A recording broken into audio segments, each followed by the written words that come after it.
કેમ છો મિત્રો? તો આપણી ચેનલમાં નવો હોય તો આપણી ચેનલને સબસ્ક્રાઈબ કરો। આ છે સોપારી, તમે જોઈ શકો છો, અને આ છે આપણી વાડી। આમાં આપણે તુરિયા સોંપી દીધા છે, 3 દી થઈ ગયા છે પણ હજી તુરિયા ઉગ્યા નથી। આ પણ તુરિયાનો જ પાળા છે બધા। અને આ છે લીંબુ, આ મોટી થોડીક લીંબુ થઈ ગઈ છે, તો તમને આગળ નાની લીંબુ તમને દેખાડું। આ જુઓ લીંબુ કવડી થઈ ગઈ છે, આ નાની લીંબુ આવી ગઈ છે, જુઓ તમે। અને આ છે આપણા આર્મીના ડમ્બલ, આર્મીની તૈયારી કરવા માટે ડમ્બલ મેં બનાવ્યા છે દેશી।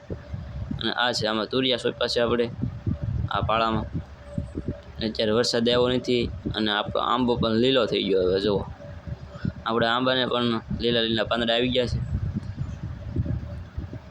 આ છે આપણો જળ જાંબુડો, અમે દેશી ભાષામાં તો જળ જાંબુડો કહી, તમે શું કહો એ કોમેન્ટ કરો। આ મોટો જાંબુડો છે, આના 2 વર્ષ થઈ ગયા છે। અને આપણે આજે વિડીયો બનાવવા માટે પહોંચી ગયા છે આપણે વાડીએ। અને આ છે આપણી નાળિયેરી, અને આપણે અત્યારે વાડીએ પહોંચી ગયા। અને વાડીનું અત્યારે લોકેશન જોઈ શકો છો, સાંજનું વાતાવરણ આ જુઓ।